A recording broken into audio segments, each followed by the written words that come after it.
Welcome to On Writing with Onkarabile Mokoto, the show that is aiming to promote reading and writing in our communities. We seek to restore our dignity, pride, and our voices through the power of reading and writing. Ladies and gentlemen, help me to welcome Mr. Webster Tsenase into our show today, who's going to share more on brand building and book distribution. Mr. Webster, thank you so much for coming to the show. It was a pleasure, man. Thank you very much. And it's Webster Tsenase, right? That's correct. I got it right. You did. Nice. Perfect. You got into publishing industry. One day you had a dream, that changed your life. Please share with us on that. Yeah, so my journey into publishing was, it's not something that I was aiming to do, obviously. Because I did my LLB, I was, going to become an advocate. More in mercantile law, because that's what I always wanted to do. And then, I think halfway through studying, something changed, something happened, and I thought to myself, I'm no longer as passionate about law as I was. So I dropped out, and I must have stayed at home for maybe 2 years or so, doing absolutely nothing. Dealing with angry parents and stuff because you just dropped out of your studies. But in that time, a lot of things happened to me. A lot of really bad stuff happened to me, and it forced me to kind of search myself and figure out what I wanted to do for the rest of my life. So in the last year that I was staying at home for 9 months, I was praying a particular prayer every night before I went to sleep, which always ended with, show me what it is I need to do for the rest of my life. And I'd go to sleep. I did that every night for another 9 months. And the last time I said that and prayed that, and I went to bed, that's when I had the dream. And it was a weird dream. I was on a big table. I was seated at a big table, much bigger than this one, and there were books everywhere. Stacked up and all of that. There were books everywhere, and there were people all around me. Everywhere. It seemed very chaotic, but very ordered at the same time, which is an oxymoron, but it was very weird. And as soon as I woke up, for like the first 5 seconds, I was like, what's going on? I don't understand. And then after that, in like a split second, I don't know what happened. I just knew what to do. And then I wrote my first book, wrote my first book, second book, third book, fourth book, whatever. And it just took off after that. So And why did you decide to venture into brand building and book distribution? Yeah, because for me, I'll say it like it is. So when you're a publisher, a lot of people think that they can just publish books. You know what I'm saying? That it's just it's not that complicated. I open up my Microsoft Word, I do this, I do that, I get some cover done, or I do it myself, and that's what I did with my own books, which is one of the reasons why they weren't successful when I had launched them, because I was doing everything myself. And then you begin to realize that that's not how, number one, how good business is done, but then number two, that's not how you add value to your clients. You add value to your clients by giving them the best, the utmost best in everything, which means you need to pay people to do these things. You need to get a graphic designer to do these things, You need to, what I'm saying? You need to have a team that does these things, a highly qualified team, and that costs money. And so in the beginning, sometimes we like cutting costs and trying to do everything ourselves so that we can, So the reason why I then ended up in brand building is because I began to realize that publishing is easy. It's easy for me now because I've been doing it for so long. I've published over 100 books. It's easy. I can publish a book in a day if I want to, if I have everything that I need. So I began to realize that We get paid very well to publish books, but what happens after publishing the books, that's very important to the client. It's not important to us because at that time we weren't in brand building, you know. They Just pay us, did what you did. yeah, and they pay us and then move on to the next client. But then I realized that, you know, I'm doing a big disservice to my clients because I want them to be successful. It makes me look good. It makes them look good at the end of the day because my name, my brand is on every book. Yes. So it only makes sense for me to help them where they're suffering. They're not suffering with the publishing, but they're suffering with the marketing, the selling, the distribution, the advertising, the PR, the media, all that other stuff.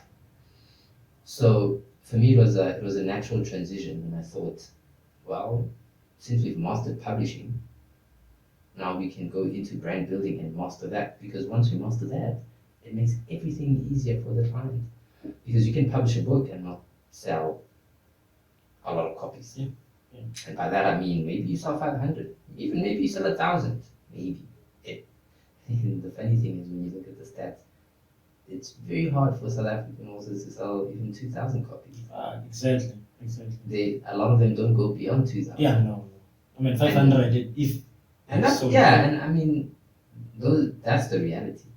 So for me as a publisher, it was, geez, how do I solve that problem? And then I realized, like I told you, I published my own books and they weren't working because I did everything myself. And then I realized that, oh, okay, you bring the right people together, but then also you need to focus on the marketing aspect, you know, and the branding, the branding part, because when you're an author, you're not a brand. You like, you believe it, you don't believe it, it's a fact. You're a brand. The most successful authors in the world are big brands. I mean, you're looking at John Maxwell, Stephen Covey, a lot of those people. Even although she's doing very well now, she wasn't doing so well when she came in. What's her name? It's Jackie. Jackie Kamutse. Yeah, she's a brand now. Yeah. She built it. She is. But if you know where she started, two totally different points. You know, and she had to change a whole bunch of stuff, you know, change the wording, change the title, change the cover, do this, do that. But now she's a brand, she understands it, and her books are selling very well. So it was a natural transition, and it's about how do you help your authors to become successful, to sell a lot of copies, and not just books, because for us, a book is, this goes back to what I said in the beginning where I didn't choose to be a publisher. This is not something I would have never chosen to be a publisher. But the way that it's happened for me, I see a book as a unshakable foundation upon which you can build a very strong and successful brand. Why? Because a book is what? It's not the cover, it's not a book is content. You're building a brand on content, right? And it's your foundational content. So a lot of the times we work with you know, your entrepreneurs, your businesses, your corporates and stuff like that. And because now we do corporate publishing as well, almost the same thing, but where we help them to cement their brands through a book. And it's a branded book for that specific company. So tell me, Mr. Webster, Yeah. on the 100 books that you guys have published, Yeah. Is there the ones that you can just maybe pick up that you have branded them very well? Or is it the one that you did before you went into brand building? Yeah, I mean, there's a couple. There's a couple. There's a lot, but there's a couple. One of them could be, so there's this coach. She's a relationship coach, relationship expert, Jenny Schmall. Very nice lady. And so her book is an extension of her business because she's a relationship coach. And we thought, well, let's strengthen the brand by making this book the foundation for, you know, your coaching and, you know, your coaching and your programs and all of that. So then you use the book, right? You have the book. We have the book drives, which, so a book drive is one of the services that we have, which is more of a webinar style presentation that is based on the content of the book. And it's more focused on teaching. So we get the audience, right? We source the audience for the clients, It's a digital thing, purely digital. So it's half book launch, half presentation, where we pick certain topics, 3 things that the author will then teach the audience. I'll give you an example. So her book is how to finally find the love of your life at any age. And so one of her book drives, I believe, was how to get back into the honeymoon phase, if I'm not mistaken. And so she was teaching three ways of getting back into the honeymoon phase in your relationships. You see what I'm saying? So the point that I'm making is, when it comes to this whole branding thing, it's about adding value to your readers, right? Because if you want them to buy books, if you want them to support you, to like your page, to engage with you and all of that, they need to like, know, and trust you. And the only way that that's going to happen is if you feed them valuable information from the book, so that they can see that, number one, you know what you're talking about, right? Because you're giving them insights. Number two, you just help them. You gave them 3 things that they can implement right now, right? And you're doing that every month or every week with every book drive. And then there's articles as well, where they get to read, depending on whatever topic it is that article is based on, they get to read what your expert knowledge on that particular topic, and how they can go about it and fixing this and that. So everything is then focused on adding value to the client through audio, video, text, and just sharing, and all of that is based on the content of that very same book, and just repurposing that content. Small parts for the whole year. And then you'd be very surprised that you sell 2,000, 5,000, 10,000 copies. So when it comes to this issue of brand building, and you have mentioned that every author is a brand, whether you believe it or not, how do we then make a wake-up call to authors to really understand that they are the brand? Yeah. Okay, I'm going to be very honest with you. Not every author is going to be successful. I like your honesty. Not every author is going to be successful. Okay. There are some authors who are going to try everything, and it's just not going to work. Okay. And there's nothing we can do about it. So do you know if you are not going to be a successful author? Because obviously everyone wants to be successful. Yes, So, I personally know. I'll tell you what I mean by that. I personally know, because when we have new clients coming in, not just for book distribution, but for our own services, we take about 3 weeks. Sometimes it's shorter, but we consult with them, and we create a vision behind this whole thing. In some cases, the authors already have some pieces that they know where they want to take the book in the next 2, 3, 4 years. But we create a very clear vision behind the book. And that part right there, creating a clear vision for the book, is the number one reason why a lot of authors are failing. Because they don't know where they're going with the book. You just have a book, you want to sell a couple, 2,000, 10,000 copies, right? You want to make some money. The money aspect should be the very last thing that you're looking at. Because for us, even with the brand building and so forth, we have found a way to help the client make money, not necessarily through selling books. That's small money.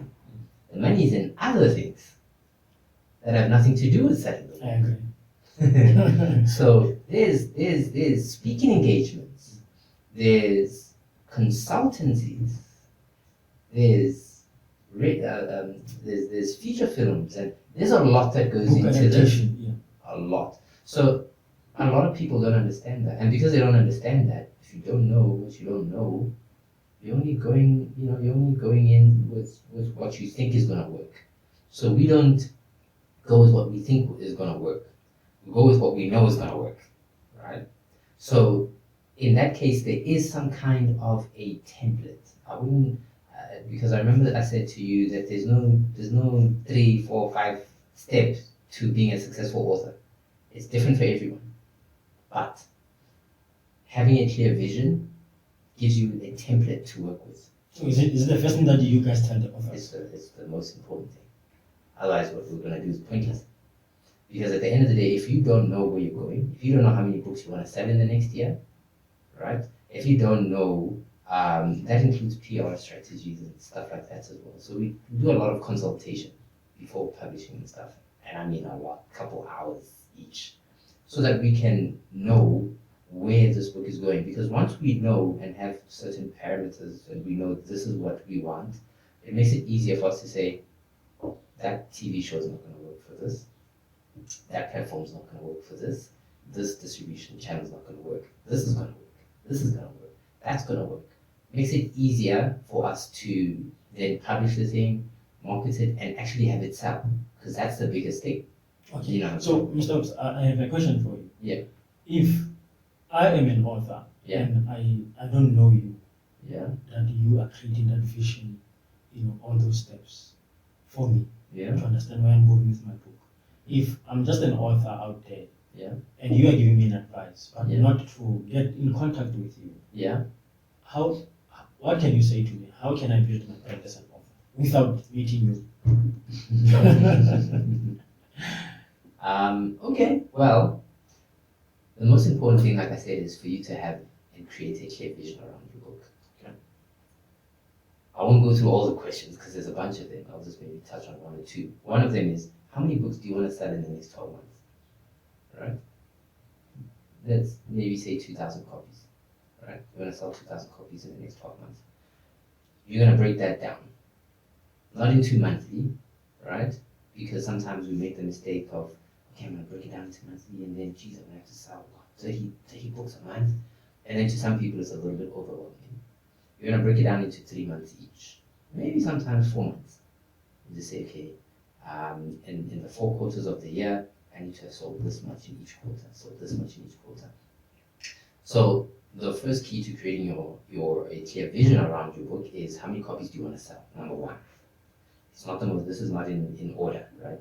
Number two, which actually should be the most important thing, is, who's my audience? Who's this book for? Mm. And by that I mean, number one, who did you write it for? And who's going to buy it? And this is where it gets a little bit complicated, because you want to focus more on the audience, right? So then the question is, okay, cool, this person who's going to buy this book, what do they like?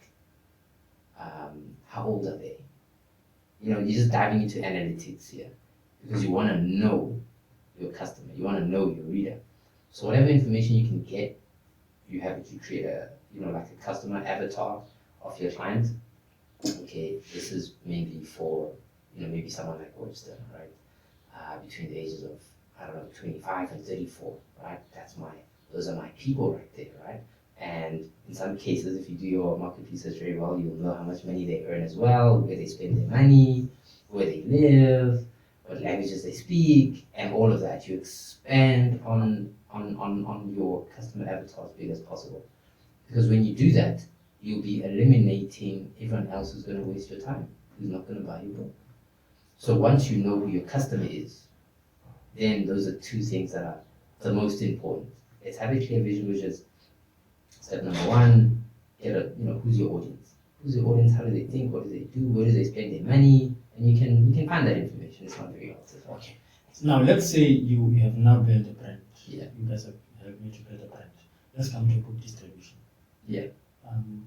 You are working with, or one of the things that you do is to distribute authors' books into exclusive books. Yeah. Can you please share with us on that? Because many authors, they struggle to take their books into these prominent bookshops. Yeah. I remember my first book, I went to one of the prominent bookshop, which I cannot name. Mm. And when I got there, the first question that they asked me, they said, "Who published you?" And I said, "I'm a self-publisher." They said, "I'm sorry, we don't work with self-publishers." So I end up taking my book to one of the private bookshops, which is not known. Yeah. So how do you really go about to take a book into exclusive books? Yeah. So that's where it gets a little bit tricky. Very tricky, actually, because a lot of authors want their books in a very big bookshops, like exclusive books, because they have presence nationally, and in Botswana and Namibia and whatever. And for a lot of authors, they think, I'm gonna have my book exclusive books, and that's it. You know, everything's gonna fly. People are gonna buy my books, and it hardly works out like that. In fact, it never works out like that. So when you are talking about distributing through exclusive books, so we're a vendor for exclusive books, right? And we distribute certain books through to exclusive books, certain stores, because each store is independently run by the manager of that store. Okay, so you said certain books, so you don't distribute any books. No. Certain books. No. Okay. No, it has to be certain books. Okay, let's start there. It has to be How do I know that my book it qualifies to be at that level? Yeah, I'll be very honest with you. It's about professionalism. The more professional it looks, feels, and reads, the easier it is. Because you must put yourself in the shoes of the reader here. I'm gonna go to exclusive books as a sort book or whoever the book, and then I buy it. Let's say $230, right? I buy it. I get home. Yeah, maybe the cover's not the best, but I don't care. I'm a reader, right? The reader's needs and exclusive books needs are two totally different things. The reader will most probably not care about how messed up your cover is in some cases. And as if we're talking about avid readers. Avid readers are the best and the worst kind of people ever. Because if they find an error in your book, they will email you, they will do a YouTube video on it, they're horrible. But they're the best because they really support authors. So I get home and then I come to find that the grammar is a little bit off. You know, the syntax is off. It's hard to read this book and it's hard to visually read it because it's the sentence construction and the margins are too thin. You know that thing where you have to bend the book in so that you can read the parts that are in. You know what I'm saying? So there's those kinds of things. So of course we definitely want to distribute any book. There are books which we take a look at them and visually, the cover, the internals, the synopsis, so that we know what the book is about as well. Because there are some books which don't do well in certain stores. Because each store, you must remember, has its own audience. What works for Rosebank might not work for Mall of Africa, and that's a fact. So you have those kinds of things. So we go through it and make sure that, number one, this is marketable. It has to be marketable. Because if it's not marketable, then your book is just going to be on the shelf for God knows how long. And then exclusive books is going to return the books. And you're going to have to pay them back. So they get the books from us distributors at a 50% discount. Excuse me, which if your book is $100, right? You distribute the books through us, those exclusive books, they'll buy from us at $50. Okay. Right? We take 10% of that. Right? So 60 rands is gone already off the bat. You're making $40 as an author on each book sold. And that is why getting into bookshops is very tricky, especially something like exclusive books, because you're losing 60% of your revenue, which is a lot. You know? So tell me, how can I make sure that my book sells at the bookshop? Because you have mentioned earlier that the book can just stand there on the shelves, it doesn't sell. So is it on my shoulder to make sure that the book sells? Isn't it the work of the bookshop to make sure that my product sells? Who is responsible on this one? Alright, so the author will always be responsible. Okay. Unless if this is a traditionally published book. And even there, the author still has some responsibility to push their own books. But otherwise, if it's not a traditionally published book, then who else is going to sell the book? The bookshops. Isn't it the No, bookshops? that's not their core business. Okay. Their core business is to buy the books at a discount and sell them by adding their markup on top. And that's how they make their money. It's got nothing to do with marketing other people's books. They don't make money from that. They'd be losing money from that, right? So their core business is distribution. So the author, right, would be the one who, the onus would be on the author to market their book appropriately. Like I said, unless if it's a traditionally published book, because then that book belongs to the publisher. And then that's where us publishers come in. We have promotional posters in the bookshops. You've got your cutout cardboard thingies and all of that, and so that people know when they walk into the bookshop, like, oh snap, there's the book, and they look for it and then they buy it.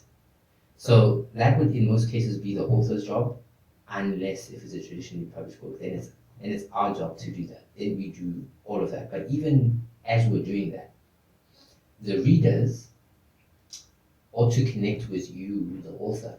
They're not connecting with us, the publisher. Readers don't care who published anything, who published the book. They don't care who's your publisher. They care about you, the author, because you wrote the book. Yeah. So it's a connection between the author and the readers. The publisher is nowhere there. We deal with the behind the scenes in making things happen, especially if it's a traditionally published book. We do our best with that: marketing, advertising, PR, radio, TV, all that other stuff. So, but is it really worth it for an author, self-published author, Yeah. to have a dream of their books to be at the exclusive or one of the prominent bookshops, if maybe the system is kind of the same? Is it worth it? Yeah. It is. It's worth it to some authors. It's not worth it for others because of the financial complications, because you're losing 60% revenue. Unless if you've printed over 1,000 copies. If you printed over 1,000 copies, or if you can print over 1,000 copies of your book, then maybe you can afford to do the whole exclusive books thing. It's not to say if you've printed smaller quantities that you can't do it. You can, but you must be cognizant of the fact that you're losing 60%. You know what I'm saying? Whereas, I'll give you an example. So with us, we have a multi-pronged approach when it comes to sales. We don't just distribute books to exclusive books. We have our own private clients and stuff that we sell those books for, right? We do our own sales strategy, consultations, and execution. We do all of that. So for us, I'll give you an example. So we'll say this particular book that we have, that I'll not name, when we push it through exclusive books, in order for us to make $1 million, we need to push 10,000 copies through exclusive books. That's a lot of copies. Now, I'm pretty sure there could be over 20, 25, if not 30 exclusive bookstores nationally. So now, and this is with the sale or return. That's one of the agreements that we have as distributors with exclusive books, is that whatever doesn't sell, they will return back to us as distributors and we'll have to pay them back, It is a lot. So in order for us to make $1 million on that same book, we'd have to push 10,000 copies through exclusive books. That's a lot of books. And that's going to take a lot of time. 10,000 copies is a lot, right? And there has to be heavy marketing plan behind that. Can't just have those books in exclusive books. We have to do the stuff that we spoke about, where there's promotional items, promotional things, banners and all of that in those certain exclusive books where the book is available, right? So that people can be aware of the book. And even if it's a celebrity, like this particular book that I'm talking about, you still need to do that. Because it doesn't matter whether you're publishing a celebrity or not. The reader needs to see the book so that they can buy the book. Mr. Webster, there is a lot involved here, a very important information that one really needs as an author. If really people, because we don't have enough time, if people want to get a hold of you, where can they get you? All right, so in the easiest way of getting hold of me is, it's either you'll go to the website, twpublishers.co.za, or you can just send us mail to hello@twpublishers.co.za, or you can then go to our business WhatsApp at 064-779-4326. That would be the easiest way of getting hold of us. Thank you so much, Mr. Webster, for coming to our show. The information is very rich. Thank you. Always a pleasure. Ladies and gentlemen, you are watching On Writing with Onkarabile Mokoto, the show that is aiming to promote reading and writing in our communities. My name is Onkarabile Mokoto, and I'm saying please subscribe to our channel. Don't wait for things to come to you. Go and get this.